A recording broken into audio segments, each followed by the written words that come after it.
आपण मानक जरिया एवं ओडिशा राज्य सरकार गोटे घोषणा जरिया आपण मैंने समस्ते जानी जे ओडिशा सरकार अनेक गुड़िए एमओयू अनेक शिल्प संस्था एवं बिजनेस मानक सहित दिल्ली रे दस्तखत कले एवं एप्रिल 7 तारिख रे तार घोषणा करथिले। जदि ओडिशा सरकार ओडिशार स्वार्थ पाई एभली काम करती बिजु जनता दल ताकू स्वागत करे, किंतु आमर आशा थिला जे सब योजना विषय जो योजना गुड़िक पूर्वतन बिजु जनता दल सरकार रे माननीय मुख्यमंत्री श्रीयुक्त नवीन पट्टनायक नेतृत्व रे हेइतिला से विषय सत्य कही एवं से विषय जदि तथ्य ओडिशा सरकार देई थांते ताले भलो हेई थांता। ए जो एमओयू गुड़िक साइन हला ता भितर गोटी एमओयू होउची जोटा इंडियन ऑयल कॉर्पोरेशन सहित जोटा भारतीय पब्लिक सेक्टर ऑर्गेनाइजेशन ता सहित गोटे पारादीप ठारे नाफ्ता क्रैकर यूनिट रो एस्टाब्लिशमेंट पाई गोटे एमओयू साइन हला।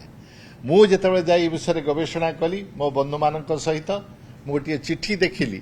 जे ओडिशार पूर्वतन मुख्यमंत्री श्रीयुक्त नवीन पट्टनायक 2018 जनवरी 11 तारिख रे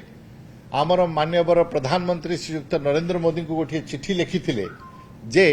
पारादीप ठारे गोटे इंटीग्रेटेड नाफ्ता क्रैकर यूनिट रो आवश्यकता अछि। एतो द्वारा ओडिशा रे केमिकल एवं पेट्रोकेमिकल रो प्रगति एवं उन्नति हेई पारिबो। एई जो चिट्ठी लिखिबा परे 2019 मसिया रे एप्रिल मासरे ओडिशा सरकार इंडियन ऑयल रो प्रस्ताव अनुଯାୟୀ गोटे अनुमोदन देइथिले जे पारादीप ठारे इंडियन ऑयल रो थिबा जो रिफाइनरी तार कैपेसिटी 15 मिलियन टन रु 25 मिलियन टन एनुअली हेबो एवं गोटे नाफ्ता क्रैकर एस्टाब्लिश करा जिवो। 1,300 कोटी टंकार उपनिवेश एटा हबो बोली इंडियन ऑयल रो प्रपोजल आसीथिला एवं एप्रिल 2019 मसिया रे बिजु जनता दल सरकार माननीय मुख्यमंत्री नवीन पट्टनायक नेतृत्व रे तार अप्रूवल देइथिले। या परे 2023 मसिया रे सेही नवीन बाबू का सरकार निष्पत्ति करथिले जे इंडियन ऑयल को एटा एस्टाब्लिश करिवा पई कोन कोन आमे माने इंसेंटिव ओडिशा सरकार दे परिबे। तत्कालीन इंडस्ट्री सेक्रेटरी जे थिले सी आपण मानकु मध्य गणमाध्यम रे ब्रीफ करथिले। मु से वीडियो क्लिपिंग देखि के आसिली जे ओडिशा सरकार 2023 रे कोन कोन देबे इंसेंटिव आईओसीएल को से विषय से घोषणा करथिले। तेनु मु जहा देखुची यार अर्थ मु बुझी पारुनी जे हमर वर्तमान भारतीय जनता पार्टी रो ओडिशा सरकार नवीन बाबू करिथिबा काम को द्वितीय थर एमओयू साइन करी एबोली घोषणा करी काहे न कहउचंती जे एटा नवीन बाबूकर काम थिला। एटा मध्य आश्चर्यर कथा जे ओडिशावासी को एबोली भ्रम धारणा काहे दउचंती जे जेभली की वर्तमान सरकार इंडिया ऑयल रो एक्सप्लोरेशन रो ए जो एक्सपेंशन रो काम पाई निजे सब करि पारिछंती। मोर अनुरोध रहिबो भारतीय जनता पार्टी रो ओडिशा सरकार को जे बारंबार रंग बदलैवा ना बदलैवा से एमओयू को द्वितीय थर साइन करने अपेक्षा नवीन बाबू का समय 20 वर्ष उपरे जेते टाइप रो एमओयू साइन होता धरतु आपण मानकर मन थी जेएसडब्ल्यू सहित होता बा ओटीएम वेल्सपन सहित होता एभली अनेक एमओयू साइन करते नवीन बाबू निज सरकार रे से एमओयू गुड़िकर परिप्रेक्षी में कौन काम होती तार इम्प्लीमेंटेशन कौन होची केते जल्दी हे परियो एपाई कौन सरकार पदक्षेप नहीं जदि से विषय रे कहते ताले ओडिशावासी प्रति आश्वासन रहंता जे ओडिशा उद्योग क्षेत्र रे प्रगति करुची। मोर आशा रहिबो जे एमओयू छाड़ी वर्तमान सरकार जल्दी आम मान को अवगत कराइबे जे आईओसीएल रो ये जो प्रोजेक्ट अछि ये केते जल्दी इम्प्लीमेंटेशन हबो केबे कमिशन हबो केबे प्रोडक्शन आरंभ हबो एवं विभिन्न समय केते ओडियावासी को एठी चाकरी मिलिबो एटा जदि आम मान को जणाते तद्वारा आम माने आश्वस्त होंतु। एवं मोर बारंबार अनुरोध आइता आपण मान को जे ओडिशा सरकार जेतेबेले एभली घोषणा करुचंती तांको अधिका प्रश्न पचारंतु एथिपाई नवीन बाबू सरकार आगु कौन करथिले एवं आपण माने एक्जाक्टली अधिका कौन करचंती बा नुआ जिंस एथिपाई कौन करचंती सेति मोर आज कहबार कथा। धन्यवाद।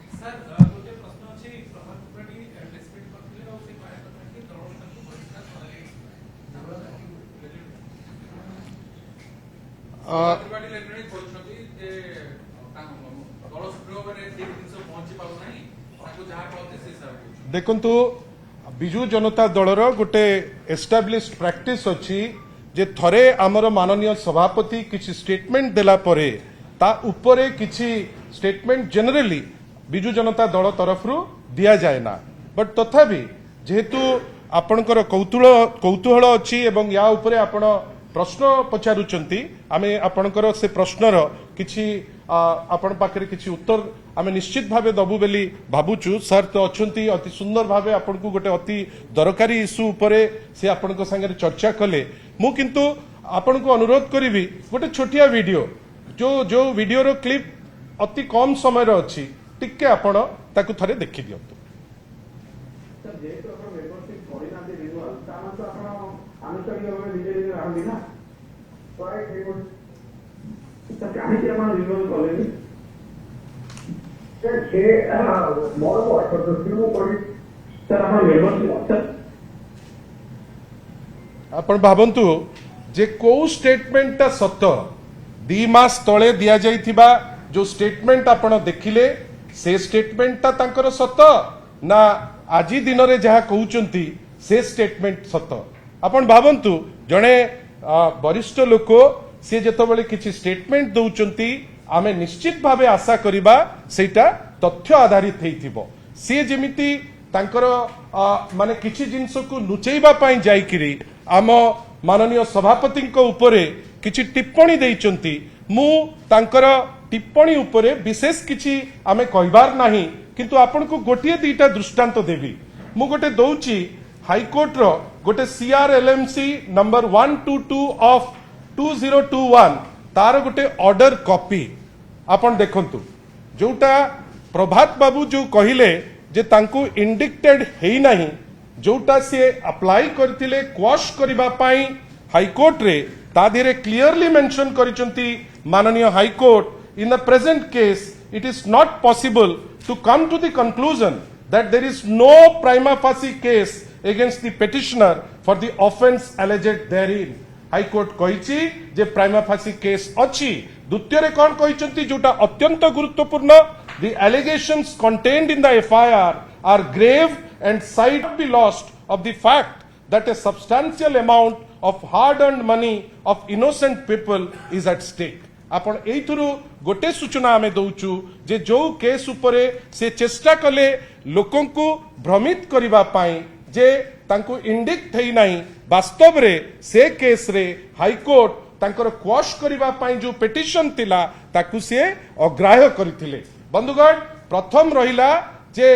से तांकर निज तथ्य को क्लियर करंतु जे 2 मास तळे जहाँ टिप्पणी देइतिले सेहा सत ना आजी जोटा से चेष्टा करले अपवाद को काहा को टाणीबा पाई ए स्टेटमेंट टी सत से कहंतु हाईकोर्ट जोटा कहउतिला हाईकोर्ट सत ना जोटा से गतकाली स्टेटमेंट रे देले से कथा सत से आउ मध्य कहंतु जे दल रे जो शृंखलित कर्मी बेली से कहिले मु तो भाबुची तांको 2टी दिनर तारीख रो जिंस मने पकई देबी गोटे हैला प्रथम थर जेतबेले राज्यसभा रो भोटिंग को नेकरी से सस्पेंड हेतिले 1998 मसिया रे एवं द्वितीयटा हैला जेतबेले चिट फंड केस को नेकरी 31/10/14 रे से सस्पेंड हेतिले ना नाही या ऊपर स्पष्टीकरण वर्तमान प्रभात बाबू दबार समय आछि जहा सभापति गतकाली कहितिले अक्षरे अक्षरे ता ठीक एवं समयर आवश्यकता को नेकरी से स्टेटमेंट निश्चित भावे से ग्रहण करने को पड़िबो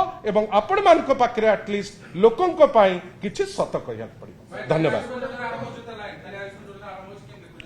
तापे सेपरेट कर अनेक योजना जेमती सर कहिले केवल रंग मरा जाउची आशा करिबा सेटा से दिगरे न हो।